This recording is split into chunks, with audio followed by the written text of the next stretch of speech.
우리를 위하여 기도하라. 우리가 모든 일에 선하게 행하려 함으로 우리에게 선한 양심이 있는 줄을 확신하노니. 이 참 18절 19절까지 보면 내가 더 속히 너희에게 돌아가기 위하여 너희가 기도하기를 더욱 원하노라. 저는 18절 19절이 이 히브리서를 진 이 저자와 그와 함께 동역하는 사람들이 말하고 있기를 뭐라 하냐면, 히브리서를 듣고 있는 우리 독자들에게 우리를 위해서 기도해달라, 중보 기도해달라고요. 왜요? 하나님의 뜻을 잘 감당할 수 있도록 위해서 기도해달라는 거예요. 여러분, 제가 늘 얘기하지만 누구를 위해서 기도하는 것은 사명입니다. 여러분, 연약한 성도를 위해서 기도하는 건 사명이라고요. 구역 식구들이 연약한 성도를 위해서 기도가 멈춘다, 안 돼요. 하나님 그들을 위해서 기도하라고 여러분을 세워준 거예요. 연약한 지역 식구들을 위해서 기도해야 돼요. 그래서 여러분들을 세워주신 거예요. 먼저 믿게 한 거예요. 가정 식구 중에 연약한 사람을 위해서 여러분 기도해야 돼요. 그래서 먼저 믿게 한 거예요. 꼭 기억하시기 바랍니다. 그리고 교회를 위해서 기도할 때 반드시 기억하고 여기는 것은 목회자를 위해서 기도해야 돼요. 정말 지혜롭고 똑똑한 성도는 목회자를 위해서 끊임없이 기도합니다. 왠지 아세요? 왜일까요? 왜일까요? 목회자를 통해서 하나님 말씀을 듣기 때문에 그래요. 여러분이 은혜 생활 잘하고 믿음 생활 잘하려면 목회자가 성령 충만해야 되거든요. 그럼 목회자는 어떻게 해요? 여러분의 기도를 통해서 목회자가 은혜 받고 성령 충만한 거예요. 할렐루야? 할렐루야? 그러니까 지혜로운 성도는 목회자를 위해서 끊임없이 기도하는 거예요. 목회자의 부족한 면이 보일 때마다 더 기도해 주는 거예요. 왜요? 목회자를 통해서 하나님의 음성을 듣고 목회자를 통해서 신앙의 걸음을 걸어갈 수 있기 때문입니다.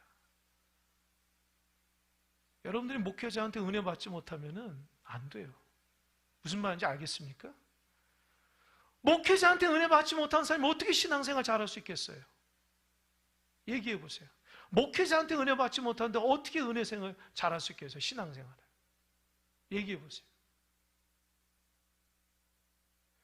끊임없이 목회자를 통해서, 그를 통해서 하나님의 음성을 듣게 되고, 그를 통해서 하나님의 뜻을 알게 되고, 그를 통해서 예수 그리스도의 모습이 무엇인가를 평생 본받아야 될 성도들이라고요.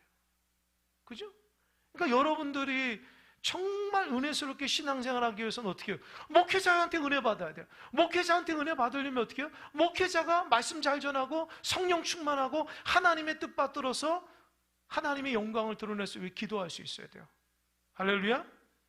할렐루야? 그게 지혜로운 성도라고요. 제가 여러 교회를 거치면서 누가 은혜 많이 받냐? 목회자를 위해서 기도해주고 목회자를 위해서 섬기고 목회자를 위해서 눈물을 흘려준 사람이 복을 많이 받고 은혜를 많이 받더라고요. 목회자하고 자꾸 적을 지게 하려고, 목회자하고 은혜 받지 못하게 하고, 목회자의 뒤에서 후숭후숭하고, 그런 사람 은혜 못 받아요. 반드시 하나님께서 깨닫게 하신다고요. 그래서 목회자를 통해서 여러분 은혜 받아야 돼요. 여러분, 에베소 교회, 고린도 교회, 데살로니가 모두 다 사도 바울로부터 복음을 듣고 사도 바울로부터 은혜 받은 성도 아닙니까? 교회 아닙니까? 왜 그 교회가 은혜 받았을까요? 사도 바울이 완벽해서가 아니에요. 하나님의 말씀을 정확히 받았기 때문에 그들이 복음 그대로 변화된 거예요.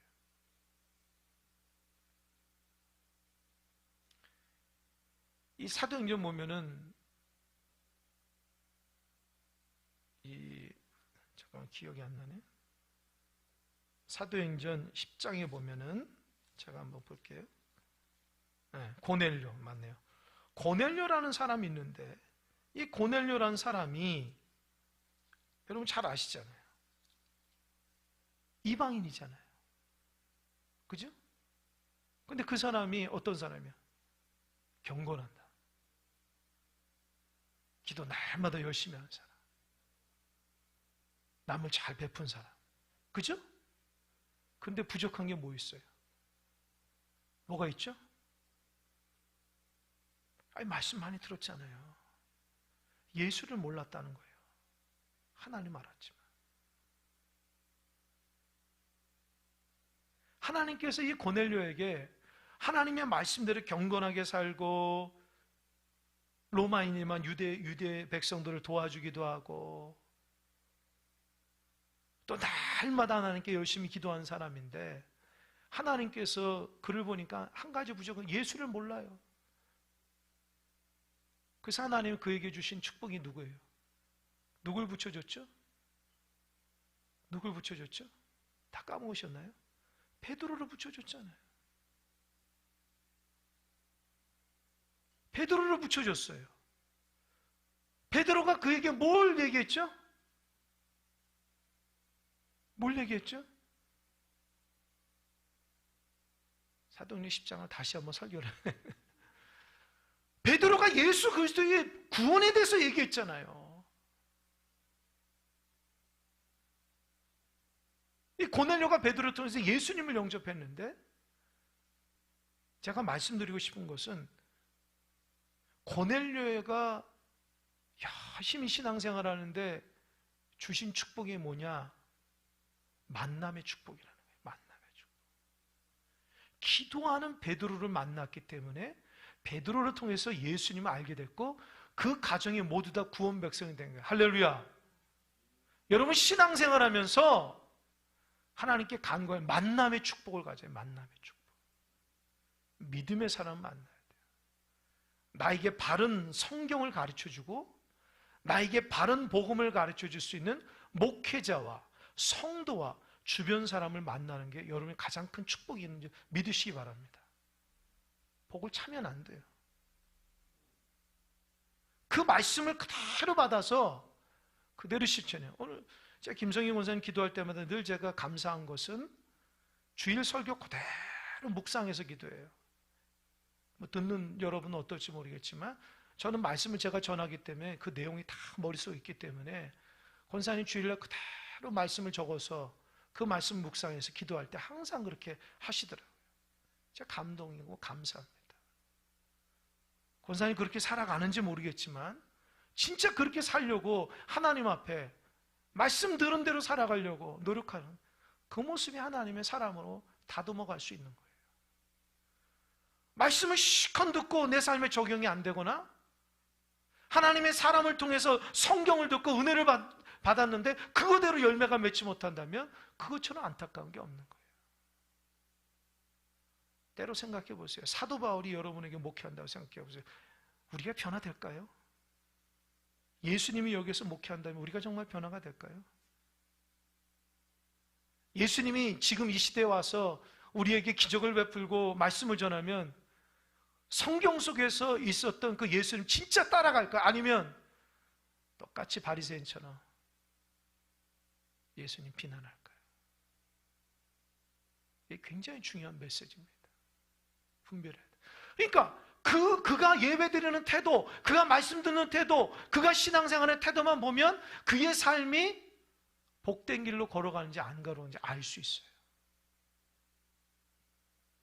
18절이 진짜 은혜 받으려면 목회자를 기도 많이 해줘야 돼요. 목회자가 하나님의 은혜 받아서 성도들에게 은혜를 쏟아낼 때에 하나님의 영광의 역사가 있는지 믿으시기 바랍니다. 그걸 알아야 돼요. 그걸 몰라가지고 목회자의 진정성을 몰라가지고 신앙생활 제대로 못하면 사단은 계속해서 그렇게 만들어요. 그 신앙생활 은혜 가운데 못하게 만들어요. 항상 교회를 다니는 주변인들을 만들어요. 주변인으로 하나님 말씀에 대한 핵심적인 그 믿음의 사람으로 훈련받고 다듬어가는 항상 주변인으로 만들어요. 사탄은요. 인사이더가 되지 안에 아웃사이더가 되네. 말씀의 아웃사이더가 된다고요. 말씀의 아웃사이더는 뭐예요? 불평불만만 하는 거예요. 그 은혜 가운데 살아가지 못하고. 여러분 생각해 보세요. 내가 누구를 위해서 기도하는데 불평불만 할 수가 없는 거예요. 내가 부모님을 위해서 기도하는데 부모님 욕하는 자녀가 어디 있어요? 그죠? 내가 누구를 위해서 기도하면 그 사람 욕 못해요. 그 사람 비난 못한다고요. 내가 정말 죽어가는 전도 대상자를 위해서 기도하면 그 영혼 품고 기도한다고요. 그 사람 불평불만 못한다. 그러니까 여러분 신앙의 방향성이 은혜로 살아가는 여러분 되시길 바랍니다. 그 히브리서 저자는 알아요. 나를 위해서 기도해달라. 너희들이 은혜 받으려면 나를 위해서 기도해달라. 하나님 복음의 문을 열었어. 하나님 나를 통해서 너희 은혜 받게 해달라. 그 말씀이에요. 얼마나 중요한지 몰라요. 근데 또 한 가지 18절 보니까 우리를 위하여 기도하라. 우리가 모든 일에 선하게 행하려 함으로 우리에게 선한 양심이 있는 줄 확신.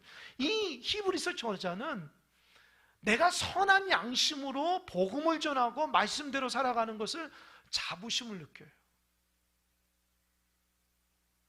나를 위해서 기도해달라.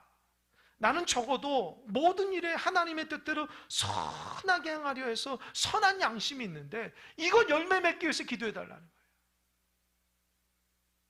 그냥 목회자가 잘 되기 위해서 기도해달라는 거 아니에요. 인정받기 위해서 기도해달라는 거 아니에요. 하나님의 뜻을 잘 전함으로 그 뜻을 성도들이 선한 양심으로 잘 듣고 하나님 안에서 다듬어가기 위해서 기도해라는 거예요. 여러분 인천에 가면 주한장로교회가 있는데 그 교회를 개척하신 분은 아니고 이대 목사님, 나겸일 목사님이죠. 원로 목사님인데 그분이 그 목사님 특징이 그분이 와가지고 하여튼 몇만 명으로 부흥이 됐으니까요. 그분이 제가 신학교 체포 시간에도 왔지만 그분이 말씀드리는 특징이 있어요. 뭔지 아세요? 말을 잘 못 전해요. 말을 막 더듬어요. 혀가 조금 짧으세요. 그러니까 듣는 사람이 들을 때 야, 유창한 설교 그렇게 느낌 안 받아요. 그런데도 그분은 그게 자신의 부족함을 알기 때문에 평생을 목회하면 성도들이 나를 위해서 기도해달라 늘 얘기해요. 그래서 주한장로교회가 가장 활발한 사역 중에 하는 건 중보기도 사역인데 이 중보기도 사역은 그 10,000명 이상 되는 성도들이 날마다 담임 목사인 나겸일 목사님을 위해서 하루에 1시간씩 기도한다는 거예요.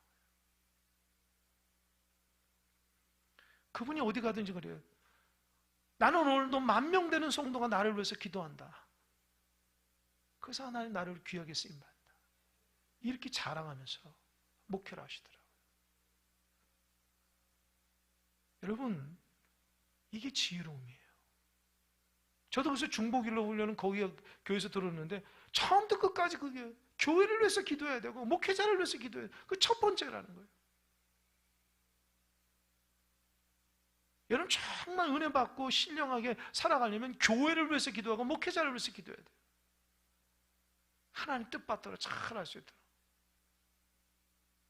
진짜 하나님 뜻받들어 내가 원하는 게 아니고 하나님이 원하는 사역을 할 수 있도록 위해서 기도해 줘야 돼요. 우리 자꾸 목회자를 볼 때 이게 내가 원하는 스타일로 바라면 안 돼요. 하나님 원하려고 세운 건지 자기 좋아하려고 세운 게 아니잖아요. 그죠? 저 또한 마찬가지예요. 내가 좋아하려고 목회하는 것이 아니라 하나님의 뜻 받들어서 하는 거예요. 그러면 어떻게 해요? 기도해줘야 되고 기도해야 되고 기도를 해줘야 돼요. 선한 양심으로 그렇게 선한 일을 행할 수 있도록 기도해달라는 거예요. 이게 얼마나 간절한 기도입니까? 저는 우리 장로님들 위해서 늘 기도합니다. 장로님들은 저를 위해서 기도했는지 모르겠지만 저는 항상 기도합니다. 늘 새벽 기도할 때마다 스타트가 장로님들이에요. 권사님들, 집사님 쭉 레파토리예요. 하나님 은혜 가운데 우리 장로님들 뭐 축복만 해달라고 그런 기도 잘 안 해요. 하나님 뜻받들어서 성령 충만해서 하나님 귀한 사역을 잘 그거 놓고 기도하는 거예요. 말씀대로 살아가는 믿음의 장로님 되겠다. 그게 제 사명이에요. 우리 권사님들 기도 사명 잘 감당하고 서로 사랑하는 잘 교회 일에 팔 뻗어서 사역할 수 있는 여종 되게 해달라고 얼마나 기도하는지 몰라요.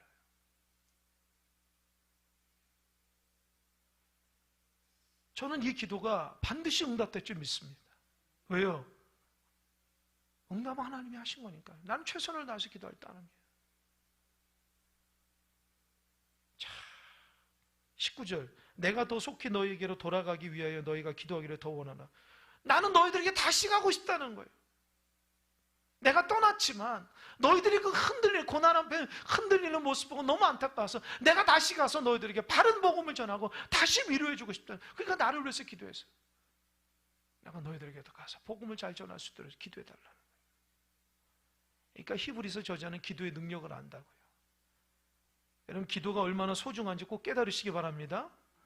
기도가 우습게 생각하면 우스운 인생 된다고 제가 분명히 얘기해요. 기도하지 않고 하나님을 하면 그 자기 일이니까요. 기도해야지 하나님을 할 수 있는 거예요. 능력이 나타난다. 하나님 기도 가운데 역사하시거든요. 놀라워요, 이 말씀. 제가 그 제자반에 한번 얘기했는데, 여기 안 계시니까 얘기할게요. 안 계시니까 얘기해야 돼요. 새벽에 다른 교회 목회를 다 하시다가 이제 원로 목사님이 되신 네 분이 새벽마다 빠지지 않고 나오세요. 뒤에서 새벽 기도를 하시는데, 저는 그분이 누군지 몰라요. 근데 전사님 통해서 이렇게 한번 인사하는데, 어떤 목사님이고 어디서 목회하시다가 이제 원로 목사님 되셔서 이곳에 이사 오셨는데, 네 분이 교회를 찾다가 이게 오니까 기도도 잘 되고 목사님 말씀도 귀에 들어오고 그래서 왔다는 거죠. 저는 그분 만나지도 않았어요. 만나려고 해도 목사님이 내가 목회하는데 조금 뭐라 그럴까요? 방해될까 봐 만나주지도 않더라고요. 근데 제가 그분 목사님 네 분을 통해서 내가 감동을 받는 거는, 새벽에 꾸준히 나오시는데 가장 열심히 기도하셔요. 무슨 기도로 저렇게 은퇴하셨는데 기도하실까? 누구한테 들어보니까 우리 교회를 위해서 기도해 주신대요. 저를 위해서도 기도해 주고 우리 큰 사랑교회에서 기도해 주신대요. 눈물이 나요. 우리 성도들이 더 열심히 기도해야 되는데, 우리 성도들의 기도가 부족하니까 평생을 목회하셨던 목사님 네 분을 우리 교회에 붙여주셔서 새벽을 깨워서 불을 붙여서 기도해 주시는 거라. 제가 너무 감동받았는데, 또 감동받은 게 있어요. 뭔지 아세요? 그 언저리 있으신 말고요. 기도할 때요, 의자에 무릎 꿇고 기도하세요. 그것도 거의 음악 끝날 때까지. 그냥 앉아서 기도해도 되지 않아요. 무릎 꿇고 앞뒤를 흔들면서 주여 주여 외치면서 기도한다. 우리 교인들 중에 그런 분 한 분도 없어요. 죄송하지만.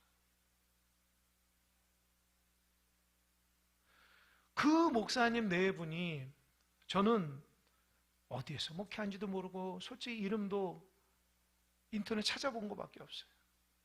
대화도 안 해봤지만 그분이 기도하는 모습 보고 제가 너무 감동받아서, 나도 저렇게 아름다운 모습으로 은퇴하고 아름다운 모습으로 은퇴해서도 저렇게 하나님의 진정한 사람으로 하나님 앞에 살고 싶다는 그 마음이 강하게 들더라고요. 제 마음. 진짜 종이 돼야 되겠다. 저는 그 두 분이 우리 교회를 향한 하나님의 축복이라 생각하고 제가 계속 선한 영향력을 받아요. 저도 힘들고 어려울 때 그 목사님 내를 보면서 저렇게 애쓰고 수고하는 기도의 종을 우리 교회에 보내줘서 우리 새벽에 우리를 기도해 하시니 너무 감사하고 감동이 나고, 그래서 저도 더 열심히 했다는 선한 영, 말씀 한마디도 안 하지만 진짜 바르게 진짜 신앙인으로 살아가는 모습을 딱 보니까 제가 존경이 마음속에 일어나고 고개가 숙여지고 그분의 뒷모습이 다시 한번 돌아보게 되는 그런 은혜가 있습니다. 여러분, 우리가 그런 모습으로 살아가야 돼요. 우리가 지나간 자리가 말 한마디 않더라도 그의 신앙의 모습만 보고 모든 사람이 존경이 묻어나는 하나님의 사람이 될 수 있어요. 히브리서 저자가 그러잖아요. 나를 위해서 기도해라. 다시금 너희들에게 가가지고 바른 복음을 전하고 싶다. 고난 가운데 흔들리는 너희들에게 다시 한번 복음을 전하고 싶다. 눈물로 호소하지 않습니까? 마지막으로 20절 쭉 이제 끝인사인데요. 20절. 양들의 큰 목자이신 우리 주 예수를 영원한 언약의 피로 죽은 자 가운데 이끌어내신 평강의 하나님이 모든 선한 일에 너희를 온전하게 하사 자기 뜻을 행하게 하시고 그 앞에 즐거운 것을 예수 그리스도로 말미암아 우리 가운데서 이루시기를 원하노라. 영광이 그에게 세세 무궁토록 있을지어다. 아멘.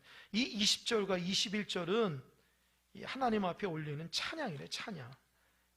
정확하게 말하자면 하나님의 뜻의 성취를 위한 기원과 성령이래요. 이 말을 들으면 예수님이 어떤 거예요? 양들의 큰 목자가 우리 예수님이에요. 근데 그 예수님이 그 큰 목자가 될 수 있는 것은 십자가에서 영원한 언약의 피로 죽은 자 가운데 다시 살아나셨는데 그걸 누가 하셨냐? 평강의 하나님이 그렇게 하셨다는 거예요. 그러니까 고난 가운데 있는 성도들이 하나님께서 십자가, 예수 그리스도 이 땅에 보내주셔서 십자가를 짐으로 인해서 그 보혈의 피로써 다시금 언약의 영원한 하나님의 백성이 됐고 큰 목자 대신 예수님만 따라가도록 할 수 있게 만드신 분이 하나님이라는 거예요. 하나님이라는 거예요. 그러니까 하나님 감사라는 거예요. 여러분, 예수님을 믿게 된 것이 하나님께 감사가 여러분이 있길 바랍니다. 이게 중요한 거예요. 내가 예수 믿은 것은 하나님이 나에게 예수님 허락해 주셨기 때문이에요. 내가 무슨 태어나 보니까 부모님이 예수를 믿고 우리 집안 대대로 그런 의미는 아니고 죄짓고 죽을 수밖에 없고 여전히 세상 가운데 헐떡거리는 나를 하나님 나에게 예수 그리스도를 붙여주셨기 때문에 내가 다시금 믿음의 길을 걸어갈 수 있다고요. 영생의 축복의 사람이 돼요. 큰 목자 대신 예수만 따라가면 되니까 이 고난을 이길 수 있다는 거죠. 근데 하나님이 우리의 삶을 어떻게 이끌어 가시냐? 21절 보세요. 모든 선한 일에 너희를 어떻게 하게 해요? 온전하게 하시는데, 온전하게 해서 어떻게 해요? 무엇을 행하게? 자기 뜻을. 여기서 자기 뜻이 뭐냐? 하나님 뜻이 하나님 뜻. 내 뜻이 아니라 하나님 뜻을 행하게 하시고 그 앞에 즐거운 것을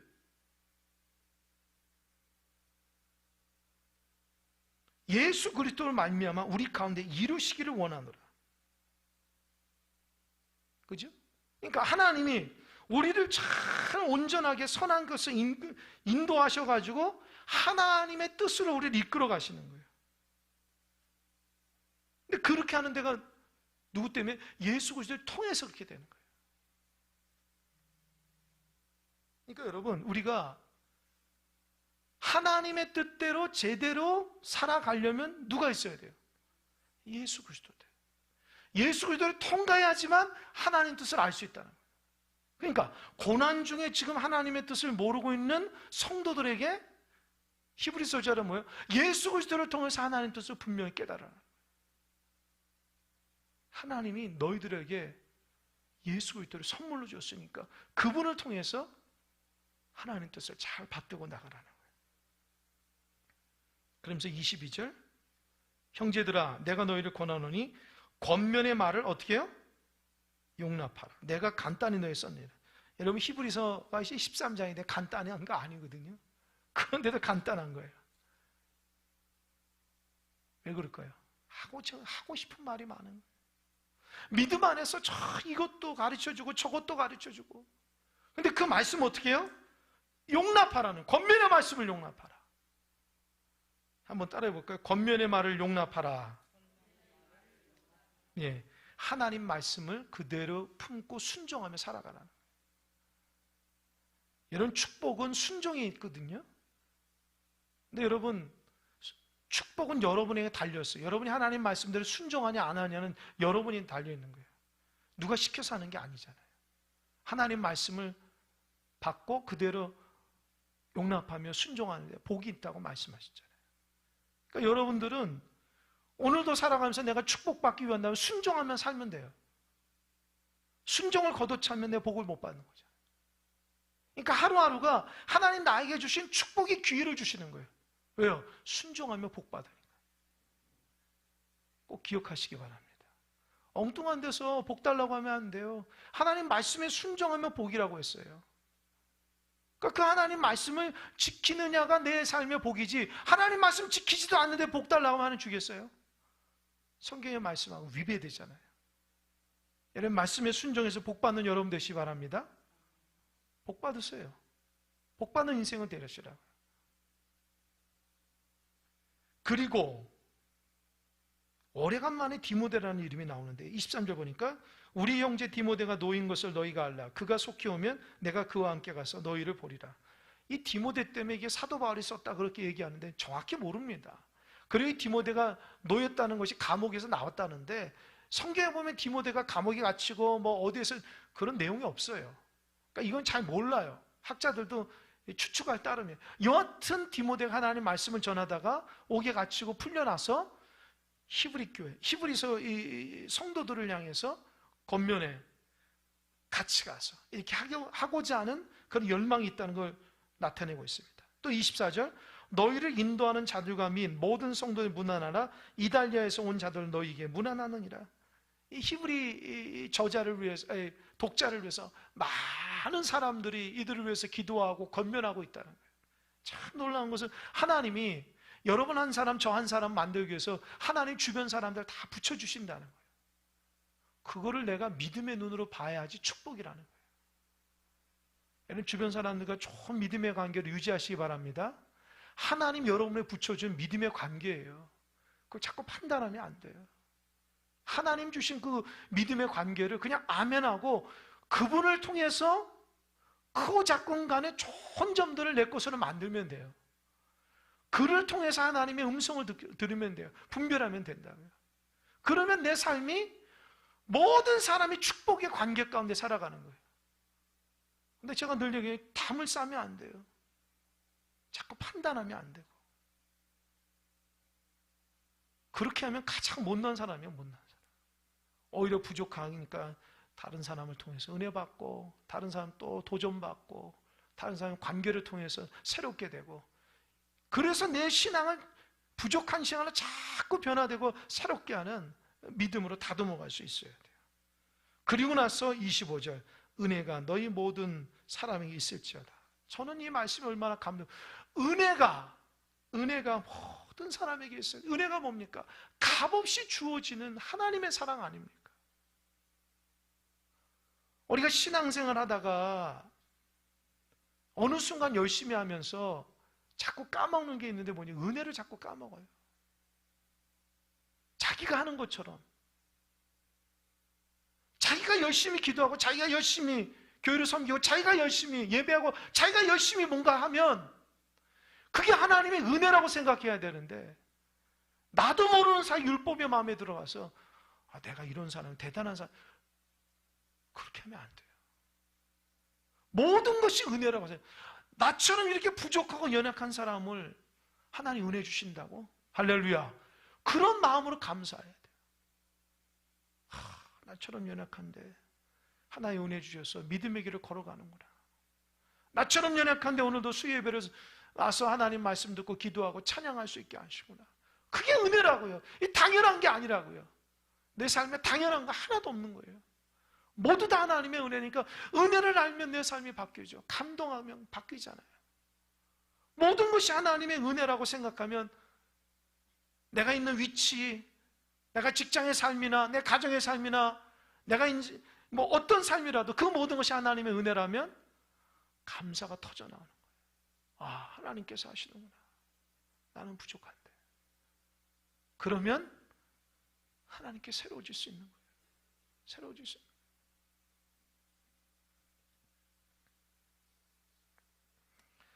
히브리서 말씀을 이제 마쳤습니다. 여러분 마음속에 고난을 통해서 오직 예수님으로 새롭게 돼서 정말 흔들리지 않는 믿음으로 온전히 살아감으로 많은 사람에게 선한 영향을 미치는 믿음의 백성이 되길 주님의 간절히 축원합니다. 그래서 더욱더 성숙하고 여러분을 통해서 이 땅 가운데 하나님의 메시지, 삶의 메시지가 계속해서 쓰여지는 귀한 종들 되기를 주님의 간절히 축원합니다. 기도하겠습니다.